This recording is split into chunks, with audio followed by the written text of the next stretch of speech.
we just overcame some technical difficulties, and at the same time, oh, your pause. You there, Andy? Andy might be dead. Andrew. If everyone's watching this stream live and Andy is just sitting with his eyes closed, he might be doing this as a bit. But, oh, there he goes. Yep. Yeah, he's disconnected. He'll come back. Anyway, I'm live at least. I'm live at least for the BMW Championship. It was, yeah, I am live. There we go. It was a good week. It was a crazy week. We had people in the Discord already and on the comment section talking about Dunlap, talking about this Matsuyama breakdown, talking about chasing winners late Sunday because we thought this epic Matsuyama collapse was going to happen. So that's where we are. And this week, once Andy gets back, there he is. There he is. So you were stuck like this. And I thought you were. Oh, my God. Your internet's. There you go. Yeah, you're kind of choppy, but you're okay. Now you're frozen for a second. I think it's you, brother. Yep.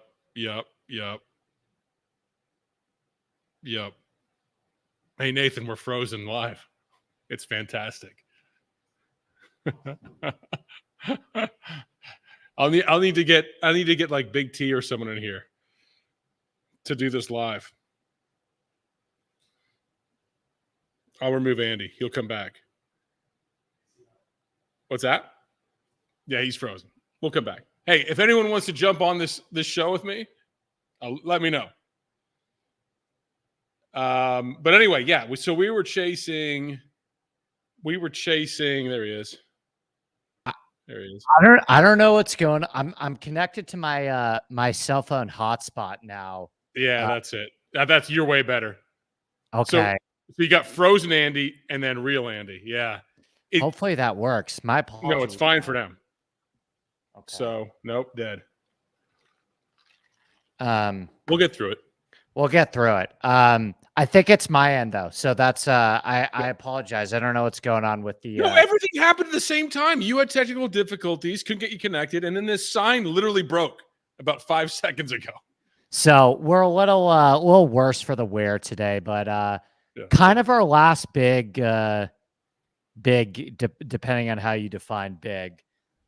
We've got Eastlake next week, but that's only 30 guys with starting strokes. But we got a 4.444 milli this week, which wow, that's a big fill. I mean, do you think it will fill?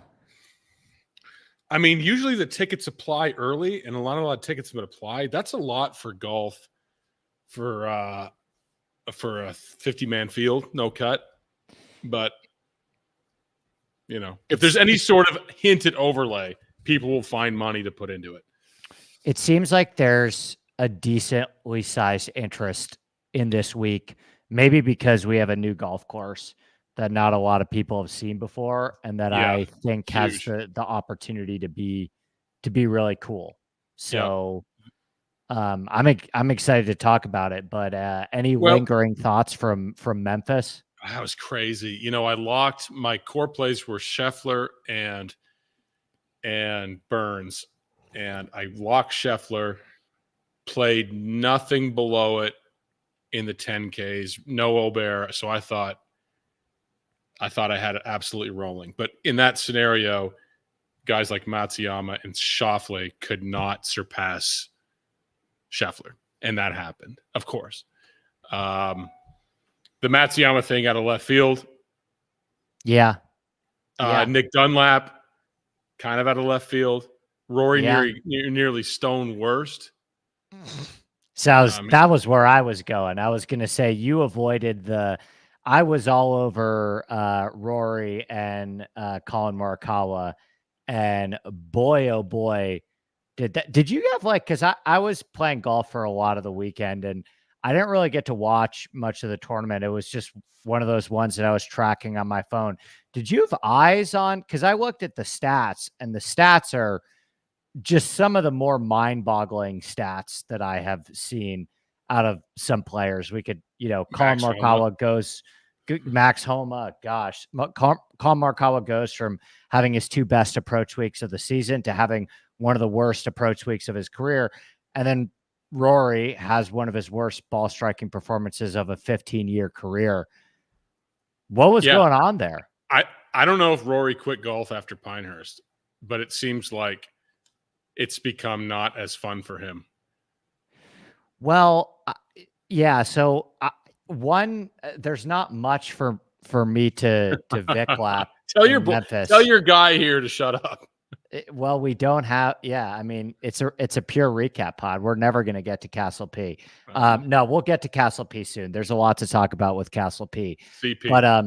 But one of the few Vic laps that I can give from Memphis is that Rory. I talked about this is the reason I was off him at the last couple of events prior to this week where I did play him.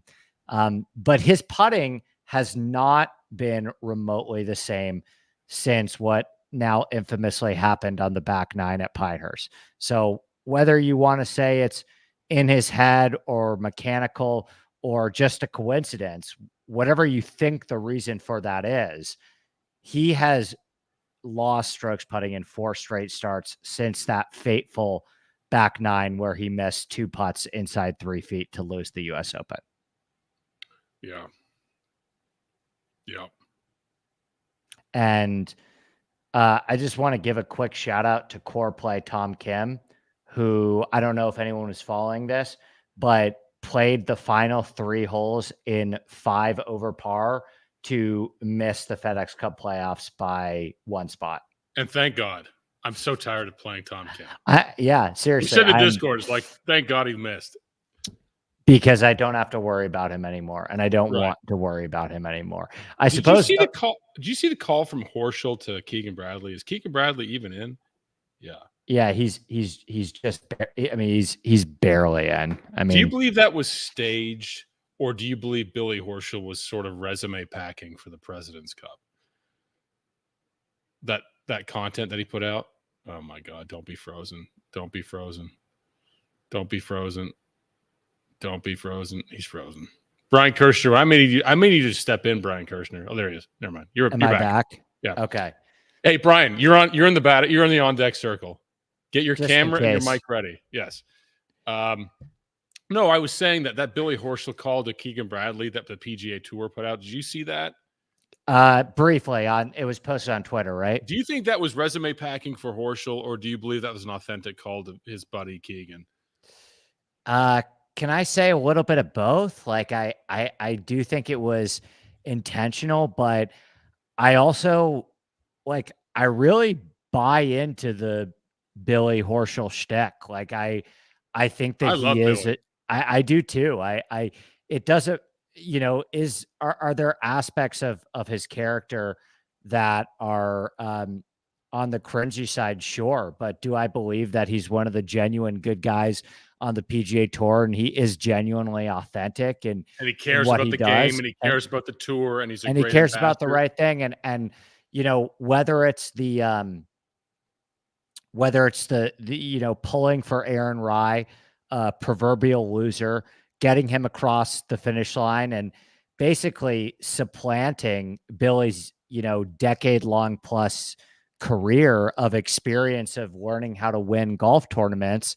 And the genuine joy that he got out of seeing, I guess, a friend be able to do that, to, being very transparent about his struggles in the past, and he was shooting 80s at the Memorial as a defending champion. I've become a Billy fan, and I certainly didn't used to be. So I think the PGA Tour, we could do a narrative pod series on all of the social media marketing that they get incorrectly, but I don't really have a problem with them leaning into Billy. Zalatoris thought he'd be gone, but now he's back in our lives, and now back for another week.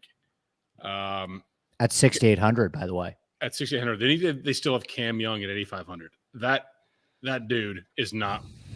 No. Yeah, shake your head. Yeah, I had 6 different group chats and the Discord as well. Just, I mean, apoplectic about what this man, the decisions that he makes on a golf course. And I want to say, Brian Kirshner, to your credit, because you've always been anti-Aubert, I gave you a note inside the Discord that said, you know what, Brian Kirshner may have been onto something. BK is very anti-Aubert. Yes. Famously anti-Aubert. And I wonder if he's going to have a bone to pick with me this week, because I kind of like him as a buy low candidate. He's just a guy. Yeah. I will say this, so we've done our St. Jude recap, Brian, so we're good. But looking forward to this week, read your article, fantastic, elite stuff, Run Pure Sports, exclusive to it. I will say that very rarely do we get a course, like you said, that we don't have really any familiarity with. Yeah. Extremely rarely do we get a course that's over 8,000 yards at 6,000 feet of elevation. Right? It creates a whole bunch of question marks as to A, well, there's no course history, but B, the style of golfer you want this week. Mm-hmm. Let me ask you this. Mm-hmm. The only elevation course of significance, yeah, I agree with that, Retail. And I used to be anti-Billy Hope. But the guy stuck around. He's very pro tour, very pro golf, and a great ambassador. He just takes it very seriously. The only other course, to my recollection of the significance, that had elevation in the recent history was the WG. Blink for me, Andy. Oh, he's paused again. Every time, Brian Kirshner, fire up the compact Presario. You may be coming in. 3, 2, 1, alive. Nope. What I was going to say to Andy, and I'll have to repeat this. I'm sorry. Step in, Brian. Yep, we need you. Come on, Brian. We need you up in the StreamYard. I'll send you the link. I'll text you right now if you're serious about it. Step in, Brian, or I'm going to have to get someone else. What I was going to say to Andy, I'll send you the link right now. I swear to God, Brian. Or Tony. Tony Niehaus. He's watching this. Brian Kirshner. There he is. Wiley get the ghost. Right. Hang on. This is a good show. This stuff is good sometimes. You can't be perfect all the time. There he goes. And he's back. I don't know what's going on. Don't worry. I sent the link to Brian. Let's see if he's serious. Just to have him as a backup. Yeah. Brian will be down. I think he might be at the office, but he'll be down. I don't know. It goes in and out. My internet says that it's fine. But I don't know why it keeps. I had a very prescient point, and you were just sitting there like this. I go, please blink, Andy. Sorry, you were saying. No, I was saying that the only other course that has elevation and length of this on a tournament with very good players, the WGC Mexico at Chapultepec, right? Yeah. Stopped in 2020, right? So that was my one comp I thought of when I read your article. Mm-hmm. And then I want your thoughts on that as a potential comp, because you looked at the players that were successful there. Who were they? DJ won twice. Mm-hmm. Driver. Yeah. Rory won and success. Mm-hmm. Driver. Fleetwood, success. Driver. Ron, success. Bryson, success. Mm-hmm. It was guys who understood their driver really well. Elevation, distance, all that stuff. Is that a fair comp, or are you throwing it out? No, I think it's a very fair comp. And it was one I actually looked at as well.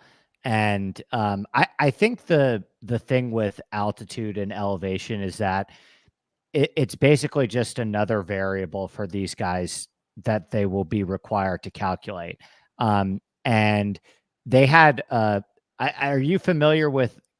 Are you big into YouTube golf at all? Like, do you watch Good and I did see a couple of Barstool lines and for your article about the and Good video? well, here's the thing too, is that they had this influencer show, right? Yeah. The tour did to try to be relevant. My buddy is doing I think the commentary for it. Shout I didn't know any of out these Danny people. Rapp. I Yeah. didn't know. Yeah, Dan Rapp, right? Yeah. So I won't steal the line from your article, but I was like, yes, that's exactly how I feel. Yeah. So I'm not the biggest fan of like the good brand. With that being said, if you can sit through the cringiness of it, I thought it was like a very pertinent and informative look at Castle Pines. They basically played it with Wyndham Clark, and so you obviously got to figure out exactly. Brandon, I have like 3,000 words of this in my article, buddy. Is he an RPS member? I don't know. I can let me know. We can touch on it, but that's like what the whole article talks about. Because I mapped out the course Brandon. fairly extensively. But the point is that I watched Wyndham play the golf course, and I watched the good guys play the golf course, who are really good players. I mean, they probably hit the ball as long as some PGA Tour pros. And for it being 8,000 yards, and they played from the back tees, I kind of fact checked the yardages they were playing from versus the scorecard that the players get this week, and it's fairly similar. They had a lot of shorter irons than I would have expected in.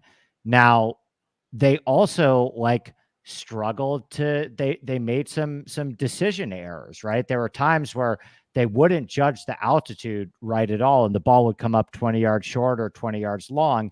And I just think that's like an added variable this week of guys are going to, and by the way, we've already cracked a couple of Shane Lowry jokes in the Discord this morning, but walking up to every tee, all these guys are out of breath. Where'd you see this? It's on YouTube.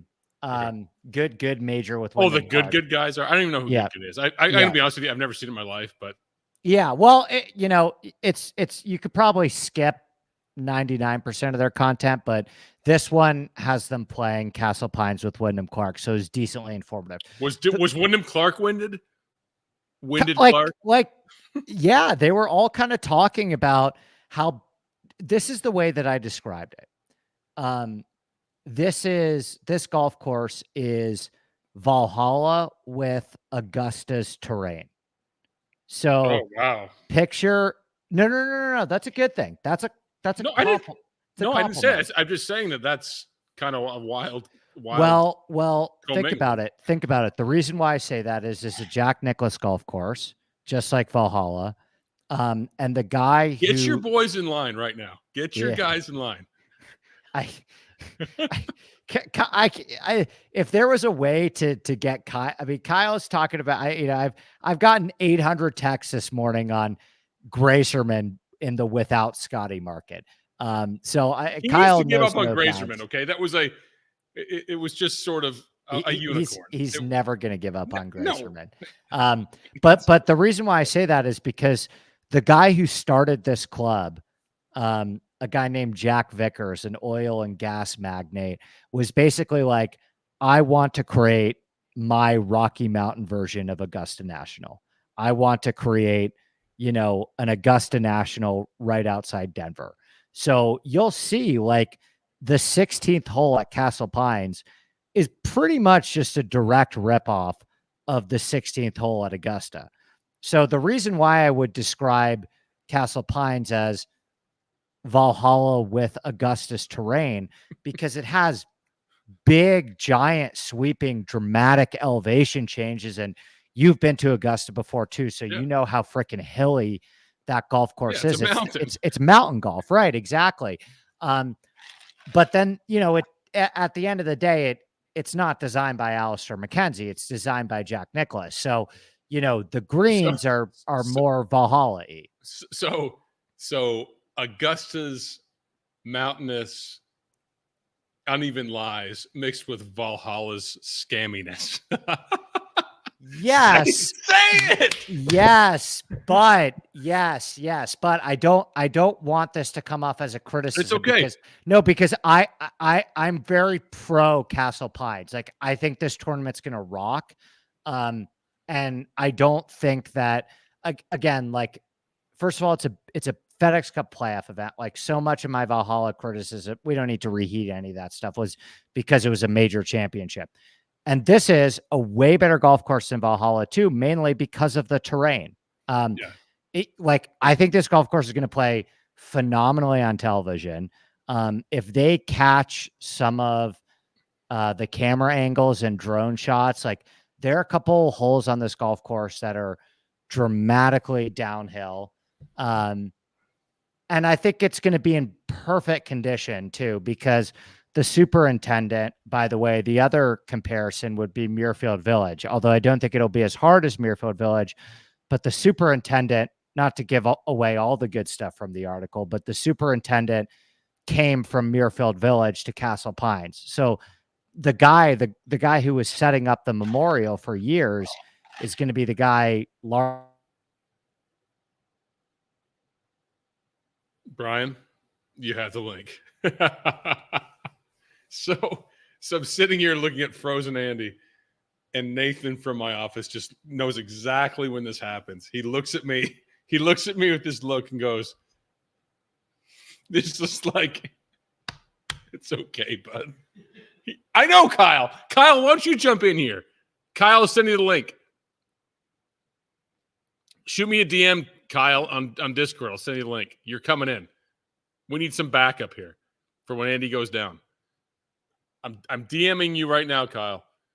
Kyle. Oh, you're not a friend. Fuck. Oh,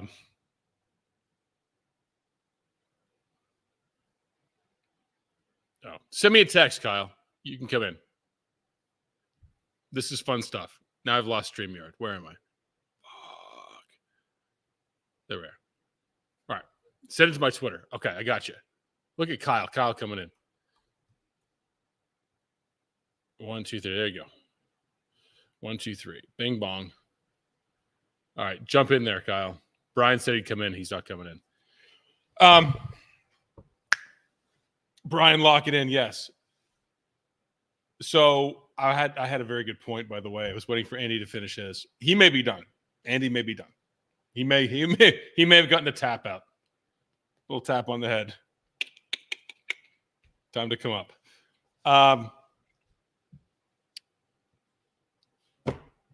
Yes, exactly. His caption should be freeze count over under 7.5. He may not be completely dead. We're trying, Ben. We're trying. It's the New York internet. I think that's where he is right now. It doesn't work too good.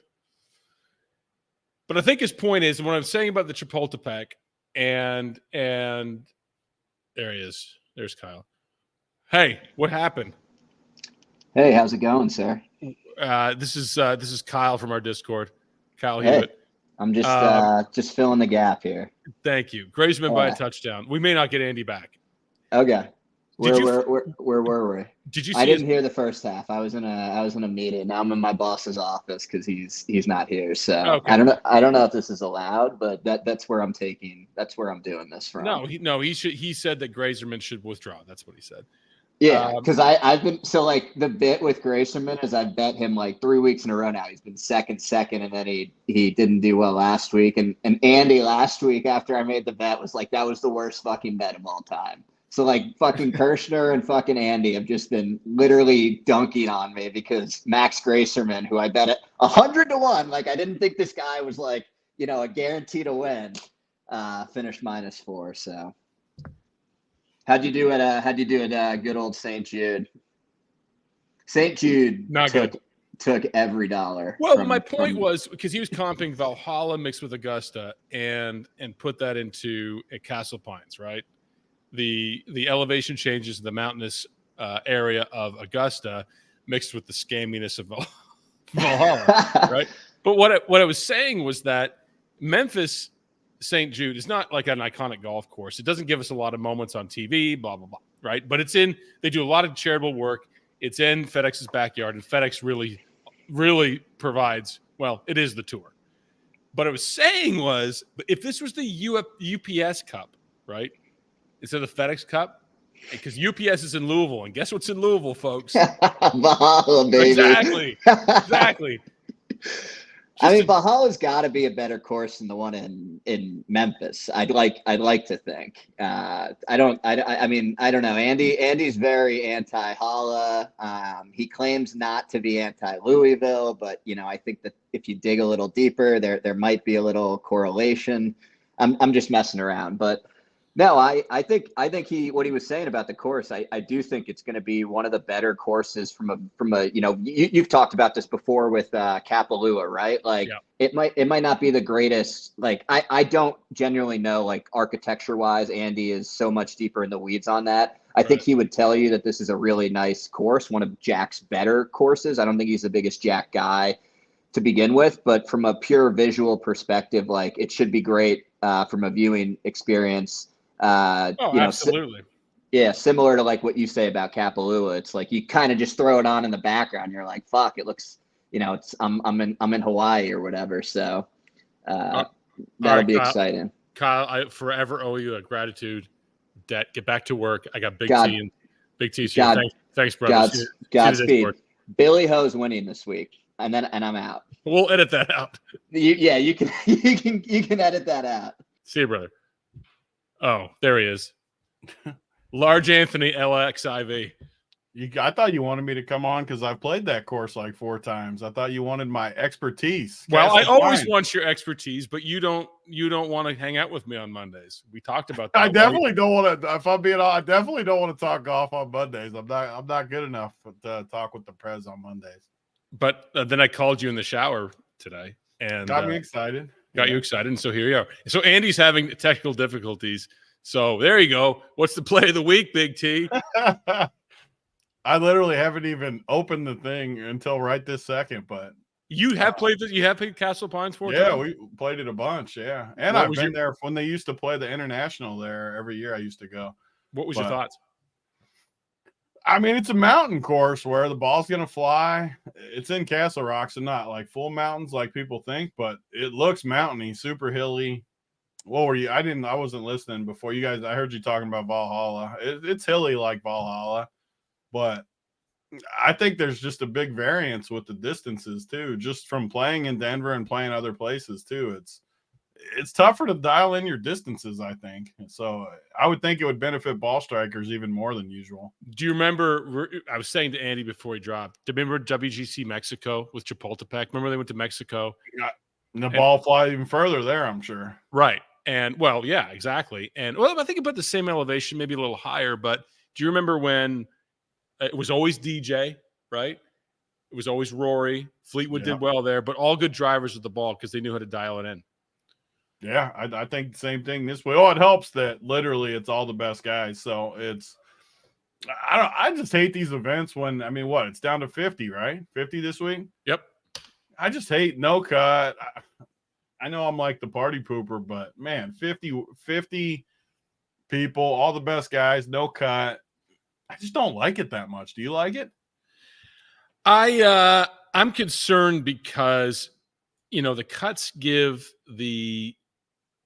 us an opportunity to weed out any sort of luck boxes that happen on the weekend. And like last weekend, Dunlap had a chance to chase up.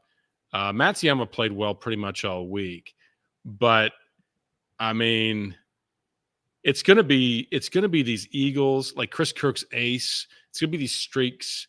And I mean, are you going to play the Millie, the 4-4-4-4? I mean, that's a huge gamble.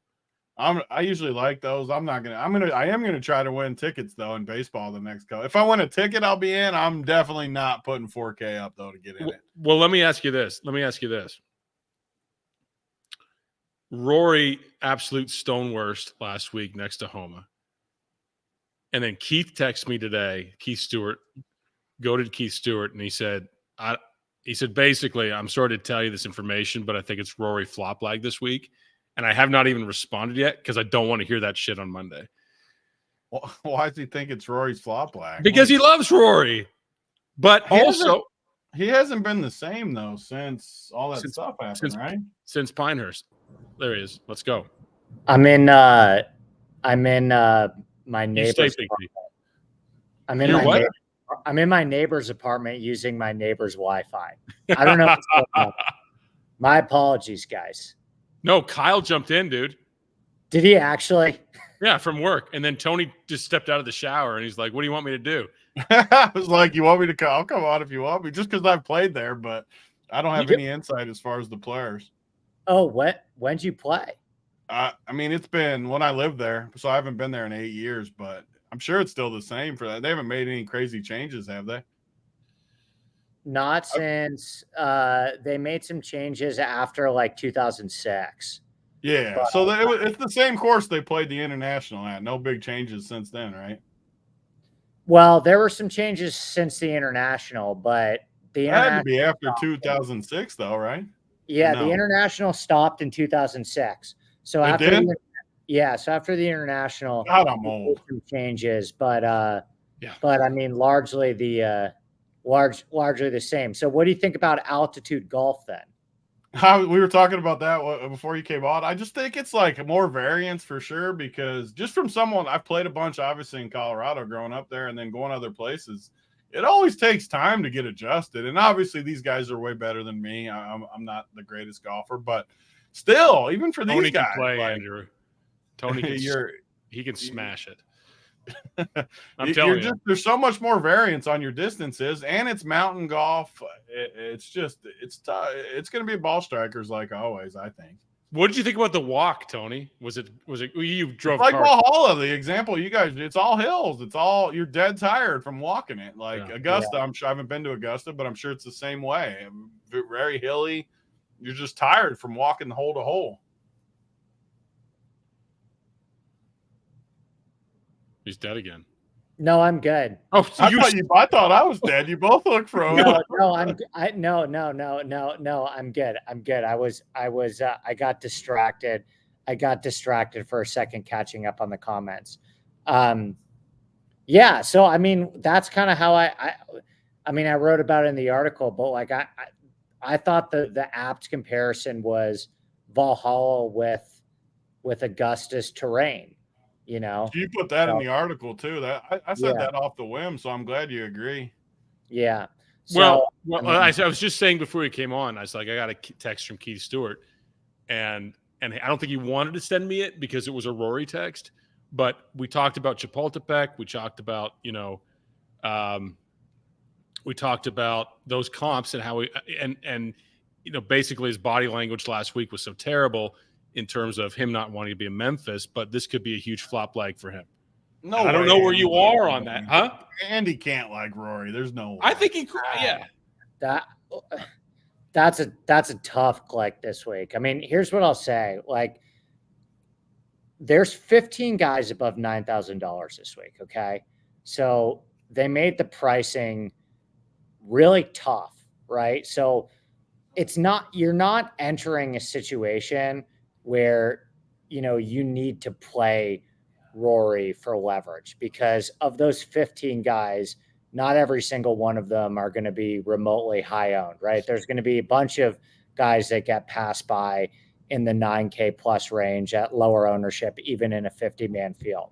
So I don't feel compelled to click Rory this week necessarily just because of the leverage that I would get off of Xander and Scheffler. But again, I was away playing golf last week, and so I didn't watch. I just looked at the numbers. I didn't watch what went wrong with him. So I don't know if it was like he quit out there, because I mean, it's a small sample size, right? If you're playing like shit and you're 15 back of the lead, it's a no cut event, so you have to be there. Yeah. So he could have it's like Homa finishing last. There was no value to even showing up at the weekend. None. Right. But the counter argument to that is, first of all, it's a lot of money. The difference between 60th and 27th is hundreds of thousands of dollars. I know you could say whatever, Rory doesn't care about that. Right. But that hasn't been that hasn't been a Rory thing throughout his career. Like he has something felt different in terms of like he's been able to mentally check out of a tournament and still beat half the guys in the field based on talent, right? You look at the numbers and it's hard to say that it was just mental with him because that means Rory McIlroy's played professional golf for 15 years. That was one of the worst ball striking performances in the last 15 years that he's had as a professional golfer. Scheffler again should have won, right? I mean, he missed. I don't think you watched much of the coverage, but again, missing some key putts. Had he made it for, I think, minus 14 on 17 or 16, I think that, he made the birdie on 18. So he was right in there. I don't necessarily believe in Matsuyama again. I think he tried to find a way to really give it up on Sunday. I hate to say that I like Fleetwood. Tony, tell me I don't like Fleetwood. I mean, I don't know how you could like Fleetwood. So who do you like at the top then, Tony? I mean, I think it's slam dunk that he like you said it. All these guys above 9K. There's guys no cut event. There's guys cheaper that are playing really good golf. I mean, I'm taking the two dogs up top, Scotty and Xander. I think it's just so cut and dry. Yep. I think Scotty wins. I think you just take those guys. There's enough value. And I just think these guys that are, granted, it's a 2K. I know everyone will say that 2-3K difference between Fleetwood and Scotty and these guys, but they're just so much better to me than the rest of this field. The rest of this I don't like the 9K range that much. I mean, everybody feels overpriced. Overpriced. Yeah. Yeah. So I'll just take, and granted, Scotty and Xander are expensive too, but I know they're going to be good. And their floors are going to be finishing 8th or something. And I just don't think that's the same for the rest of these guys. I think Andy brought up a great point, though, that some of these guys that are for sure in the championship next week, they're not going to push the pedal like crazy, crazy hard towards the weekend. It's the guys at the bottom. So what? Is it top 20 or 30 next week? 30? It's 30 in Atlanta. Only 20 are getting cut from this week to next week. So I think it actually benefits the guys at the bottom to put with Scotty and Xander just because they need to make some ground up and move up those charts. So I think it's a very easy week. Granted, there's only 50 people, so it is what it is. But, I mean, when you guys go down to the bottom range, I like a lot of those guys in the 6Ks. Scam Davis. Well, that's what I was going to ask, Tony. Would you play Xander and Scotty in the same lineup? How much does it leave you? Because, all right, so if you play Xander – not much, but if you play, you got 6,600 average. Oh, I love that. Then sign me up for that. Well, here's what I was gonna, not building a full lineup here, but Xander, Scheffler, Zalatoris, who's underpriced at 6.8, and Greiserman still only leaves you 6,750. I mean, I love that though. Sign me up for that. Can I just post my content right now with those 4? Yes. Give me those 4. Grayserman's playing incredible. How do you not play Grayserman at 6,300? He's been in like 9 of your cores this year. That's because he just crushes. Like he's good. But he's 6,300. You could do Davis, Grazerman, Schauffele, Scheffler. Davis. I was on board with Davis. Who's Davis? Davis? 62 Cam Davis. Yeah. No, I'd rather play I'd rather play Eckroat at 63. Eckroat, see, me and Andy, Andy's got the winners. Let's work the bit. That's fine. I mean, look at these prices. Eckroat what did he finish on he was good till Sunday. I don't think he was great. He finished 18th. 6th and 18th the last 2 weeks. He's 6,300. Like, play Scheffler and Xander, and you can easily find 4 pieces to go with them. Yes. Like, I'll let other people find the pivots up top. And no one's going to play them together. I don't think a lot of people are going to play them together either. So even in a world where Xander, what do you think Xander and Scotty will be each? 30%-ish in that? I think even higher probably. Easily. Scotty was 38 last week. There's only 50 people in the event. And I think the toughest part for their ownership is the pricing. There's just I mean, in like the mid range, like, do you really need to pay 8,400 for Akshay or 83 for Scott? In this 85 for like, Cam Young. Like, how is that a price? 8K for Baz. I mean, that's what I mean. He's the same as the 6,300 guys. Like Jason Day, Jason fucking Day in 2024. Correct. This is what, yeah. So I mean, I just don't. You guys know me already, though. I don't worry about ownership that much. But I'm just gonna. You convinced me. I was already convinced, and Andy convinced me even more because all these guys in the 6Ks are good plays, and they need to move up the charts for next weekend. The money means more to those guys too. The guys up top aren't that. I mean, Hideki's not worried about freaking money. He's trying to win the championship. I don't know. I think it's very cut and dry. I think the only slight disagreement I would have is that I actually feel far more strongly about the Xander play than the Scotty play. Like, to me, on this specific golf course, I think about as highly as Scotty as one can at this moment in time. I think on this specific golf course, the course fit advantage that Scotty typically has over Xander is a bit neutralized because this is a distance over accuracy course, and Xander has way higher ball speeds than Scotty Scheffler and hits the ball farther than Scotty Scheffler and is going to have a little bit more room off the tee and is a way better putter than Scotty Scheffler, particularly on bent grass. So I think the only thing that I would think, like, Xander to me is a lock. The question that I'm figuring out is how much Scotty do I want to deploy here, paired with Xander in lineups without Xander, because Xander to me is more of a no-brainer than Scotty. Personally. 1,200 does make a difference too there. Like 1,200 cheap. I agree with you, first of all. Like, to win, I think Scotty has a better chance to win, but that doesn't matter in DFS. So you're 100% correct. Xander's floor is even higher than Scotty too, I think. Like, who do you prefer, Wiley, Xander or Scotty? You know, last weekend showed me that Xander really targets Scotty and wants sort of the crown, right? And I think that Xander really wants East Lake too. So in terms of taking the foot off the gas for a guy like him, I don't think he will. I think these two, I said it was Aubert earlier, not that guy. It's these two. It's these two guys. If Bryson was on tour, it would be those three guys. So I like that idea. I can't believe that Rory comes in from last and then sort of leapfrogs these two dudes this week. I don't think there's any chance. Matsuyama, same thing. Hovland, I'll do it with Zalatoris at 6,800. Valhalla comp with Hovland. But I just don't think he can leapfrog these two guys.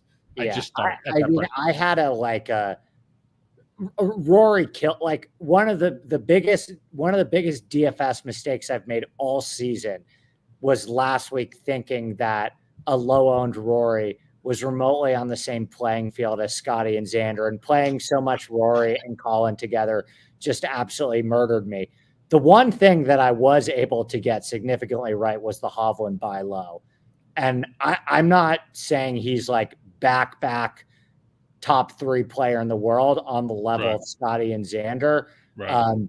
I don't think that last week was a blip on the radar. But they still price him $4,000 almost over. No, he's expensive, and it's a decision. But like, for example, then play 2 or 3, right? Big T. So say, listen, Scheffler, Schauffele, and Hovland play min 2. Right. I gotta say one thing. I gotta go. I gotta pick the kids up. But I was watching Hovland this weekend, and something in my head said he's gonna. It reminded me of Cantlay when he made the run in the playoff and beat Bryson in that playoff and stuff. It just felt to me like Hovland was gonna win the championship next week. It just in my head it said that. So I'll leave you guys with that. But all right, later, Big T. Thanks for filling in, Motor. See you in football. There he goes. So, I mean, shout out to your neighbor's internet, by the way. Dude, seriously, game changer. I don't have the microphone and the camera, but hey, this is doing a lot better for us.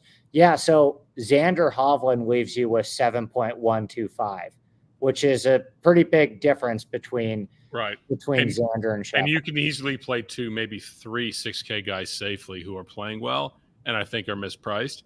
And that gives you options. But you're really going to have to lean into your convictions this week and go heavy into what you think is going to play up top and play most of your lineups with locking that player. I think Scotty's going to touch 40. I think Xander's probably going to be around there too. Hovland can't chip still. Well, that's true. The bunker shot on 17 took him out of it. Kyle, you're right, but I think what you're basically hoping for out of Hovland is neutral around the green play, and he was a little bit worse than neutral around the green play. He lost a stroke around the green, which is an improvement for him. I know poo-poo in the potty, but what you got from Hovland was elite ball striking again. He was top 5 approach, top 5 off the tee. So, when Hovland is at his best, he's neutral around the greens and a top 5 ball striker in the world. And what did you get last week? A top 5 ball striker in the field, slightly below average around the greens.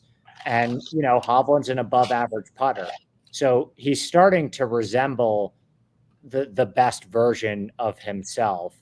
And I think he can, what did he lose to Hideki by 1?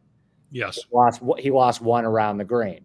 Yeah. So you get to be neutral around the green and you're in a playoff. And that's kind of the optimal Hovland range of outcomes you're hoping for. Yeah. I mean, I think you can safely do two studs, even Scheffler and Schauffele, lock it in or do min 2 of 3 that you like up there. And then, fade a big range down there. I can't believe in Sam Burns again this week. Kyle said Billy Horschel's going to win just before he jumped off. So just to let you know that. Kyle's been a huge Billy guy.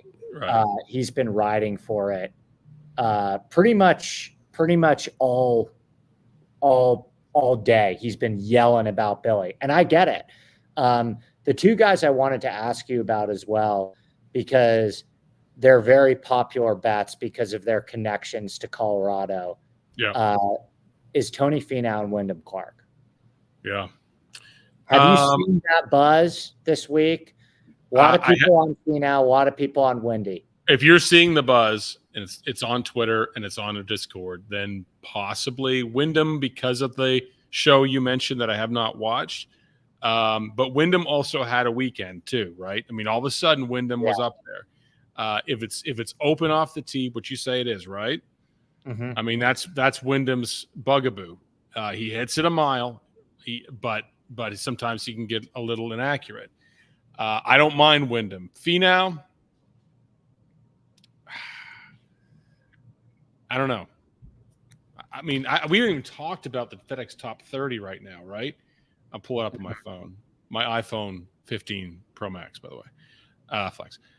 I'm in the market for a new iPhone. Is that the one you'd recommend? Absolutely. Did you just get it? No, I've had it for a while, but any Mac product's the stones. Any Android people are insane. I agree. I told, by the way, when Kyle was on here too, the anecdote that I was trying to convey to you before you froze out was if they swapped the FedEx Cup for the UPS Cup, right?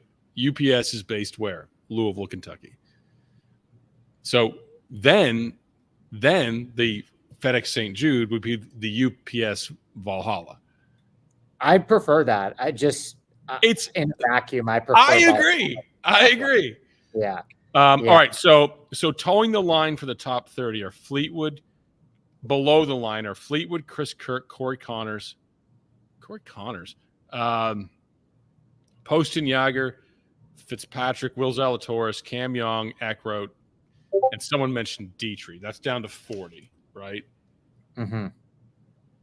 I think Dietrich might be a little bit of a charade. Yeah, Kyle likes him too. He played well at Valhalla, is the case, and he hits the ball a mile. But there are players I prefer in that range to Dietrich. I think the big decision is lineup construction, because I agree. I think that 80% of lineups, 85% of lineups are going to have one of Scheffler or Xander. 100%. And I don't know what that leaves Rory. I don't know what that leaves Hideki. I don't know what that leaves Morikawa. I don't want to play any of those three guys. Nope. But I'm curious about where that leaves them.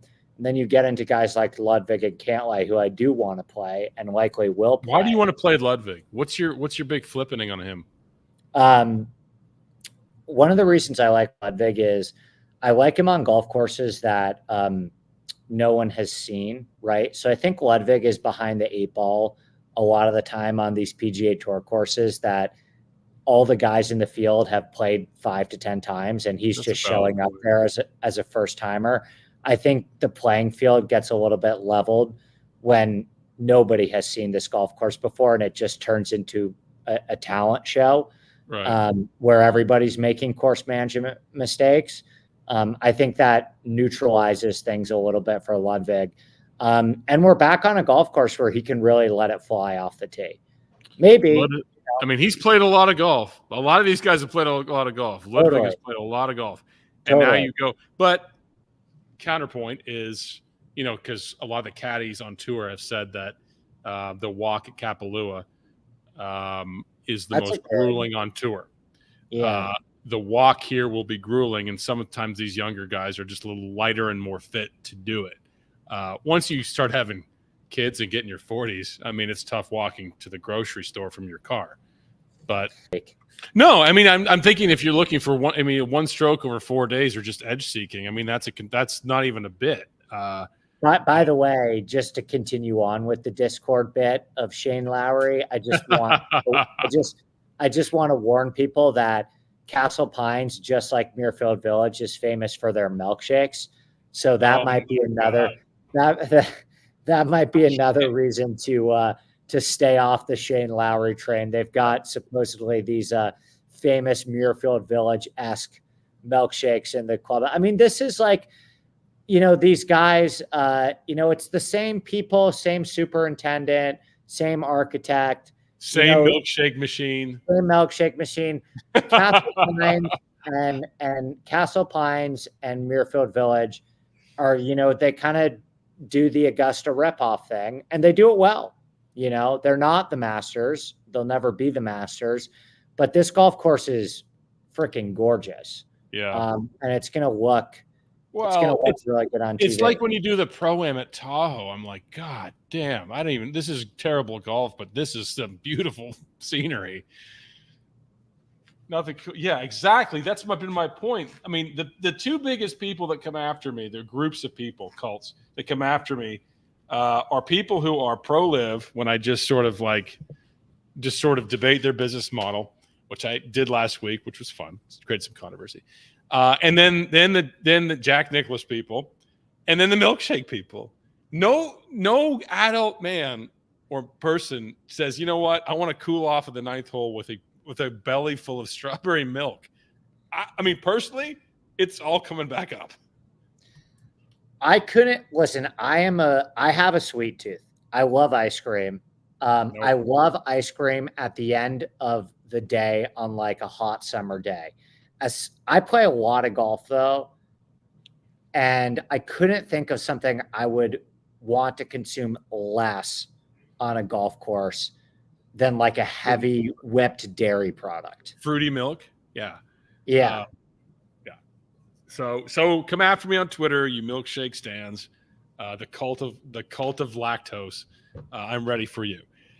All right. I think we know what we're doing with the top and what we're doing with kind of that mid-range there. And then we need the dogs down low. That's the key. I mean, he doesn't like Cam Davis, but Cam Davis is a show up out of nowhere type guy. I know, and I'm looking for flop lag this week. I liked him last week because of his course form. He was not good. I have not checked out his stats. I don't want to. But I think Cam Davis hits it a mile.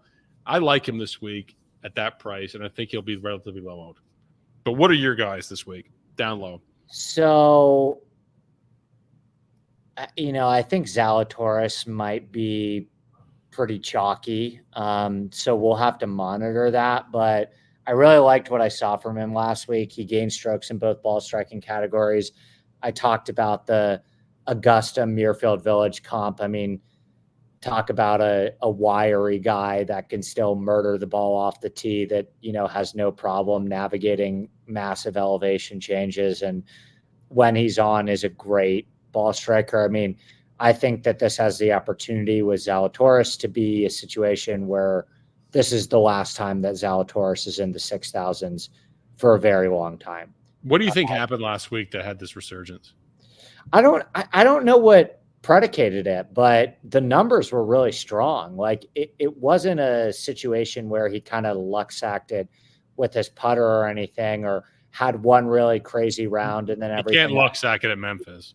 Yeah, no, it was a pretty well-rounded, solid performance from Zalatoris. And, I would worry about the ownership because there's not that many other great options down there.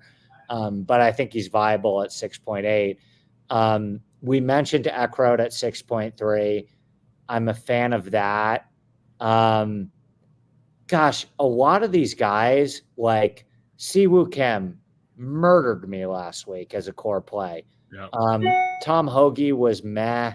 Eric Cole, I played Eric Cole last week, and he had a nice Sunday charge for me, but was largely not enough, unimpressive.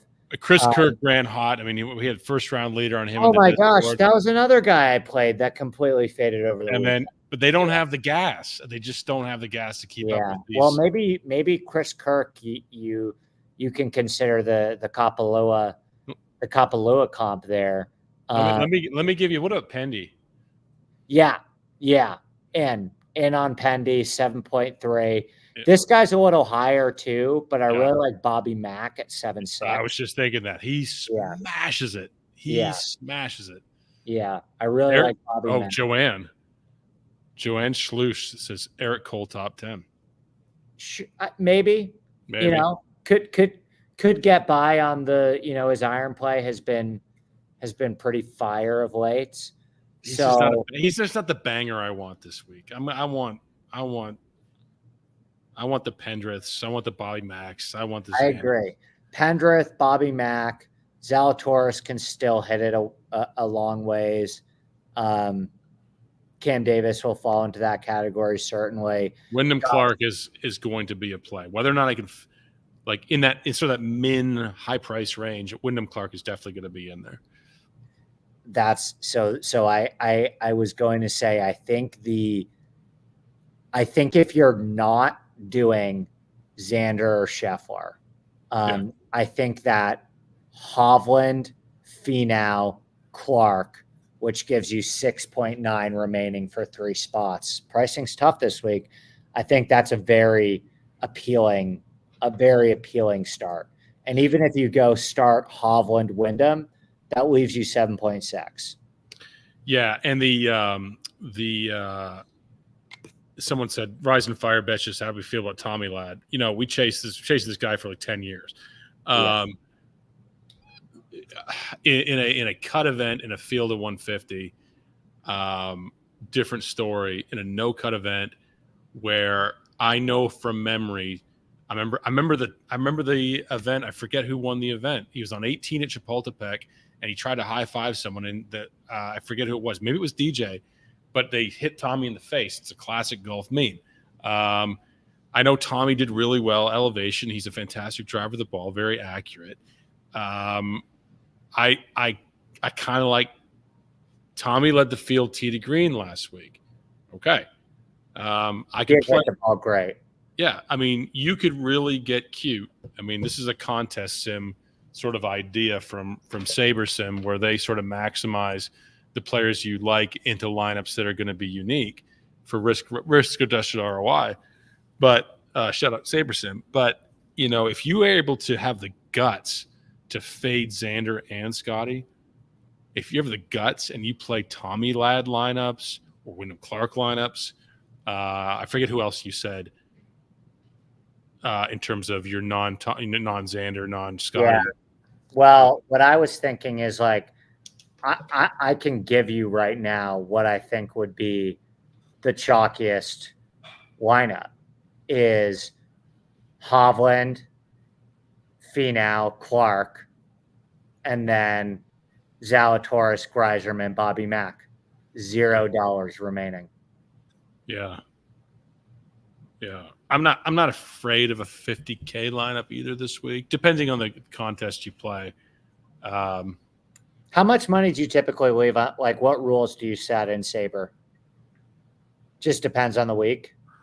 Yeah, it depends on the week. It depends on the week and the size of the field. But in golf, you can really lower your. I mean, we've seen. I forget what a tournament was a few weeks ago. Was it a 3M? I mean, you needed like a 40K lineup to win. Oh, we see it all the time. Yeah, exactly. I'm not a huge salary lever on table. No. I generally use. I mean, I basically barely create lineups but I do a small pool, but I barely create lineups where I'm leaving more than $300 or $400 on the table. But is a $42,000 lineup going to win this week? No, it's not. But you can, particularly. I mean, we'll talk about that next week. It becomes a total crapshoot once you get into East. Right.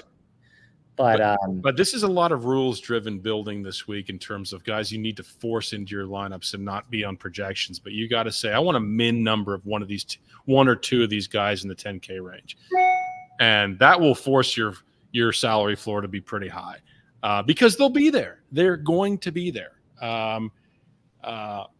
It's not going to be a bunch of 6K guys top 6ing this week. It just won't happen in these events. So. Yeah, I mean I agree with you. I think even if you do 150 and you clump 50 lineups or 70 lineups, 75 lineups or half your builds and just say, listen, in these 75 builds, I want min of Scheffler, Schauffele, and one more, Hovland, let's say, because you like Hovland. Or just say lock them both. And the other 75, I want to remove them entirely. Then you've got a good mix. So who's your winner this week?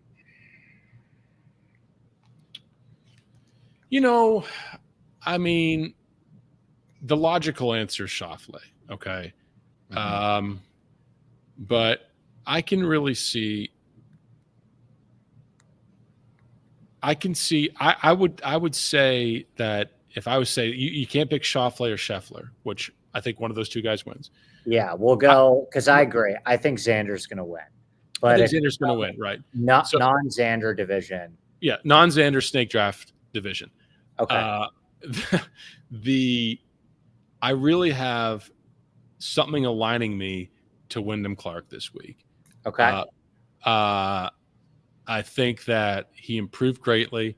I think that hometown narrative Colorado is going to be because where's he from? Denver? Denver. Okay. Mm-hmm. Only because it's not like playing in, at LCC in Lexington where it's a lot like Southern courses.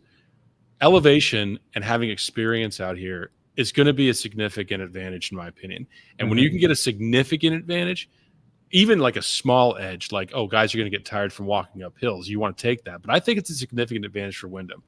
He hits it a fucking mile. Yeah, not just that, but he also played really well over the weekend last week.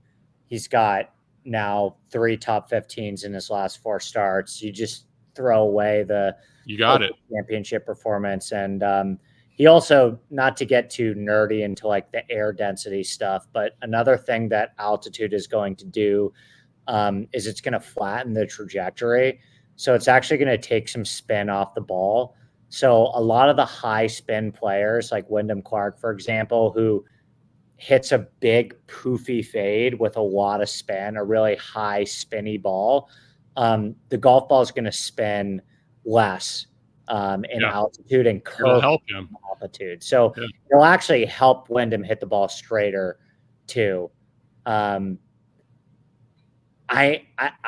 got a weird Ludwig feeling this week. Okay. I'm going to buy low on him here.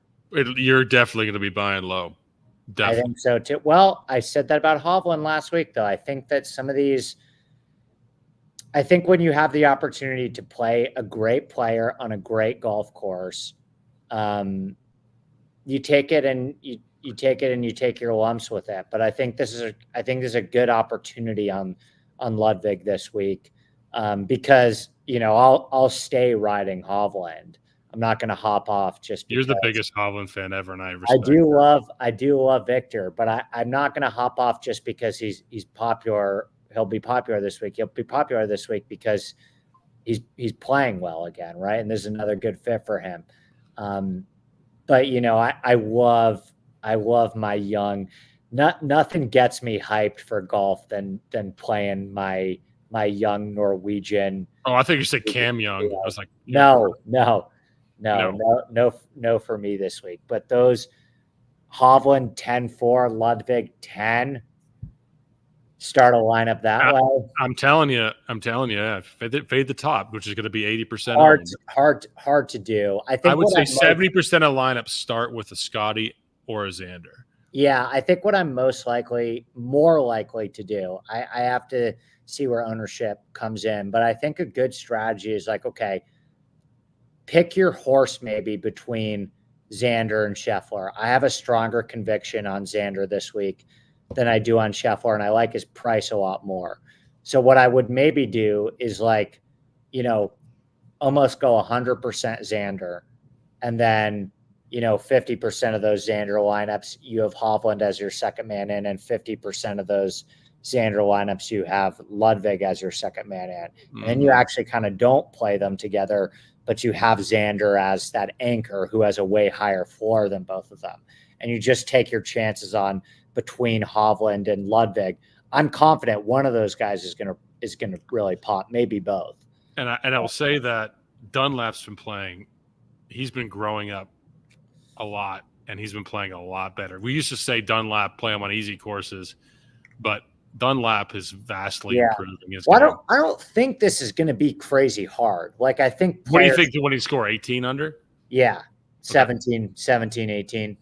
I think it's going to be firm. And I like the superintendent is a real mother effer. Like he sets up Muirfield Village and he'll have this place rolling good. The greens are going to be 13, but there's an extra. Wow, really? 5. Yeah, the greens will be 13. There's an extra par 5 though. It's a par 72. In the video that I watched, Wyndham Clark had 9-iron into a 550-yard par 4. So don't worry too much about the gaudy scorecard yardage. 18 under sounds about right to me. Okay. Yeah. Very good. Buddy. I mean, here's the thing this week, like last week. You could be in the vicinity and have a couple of guys in the top 5 and think you're doing well. You're going to have to be stone cold right on this week. You have like 1, 2, 3, 4. It could happen. It could happen, Blitz. You boat race anyone. Possible. I mean, that's big birthday week for Wiley. That's again. Hey, listen, it's embarrassing when I have people say happy birthday to me. But thank you. Big birthday week for Wiley. Big birthday month.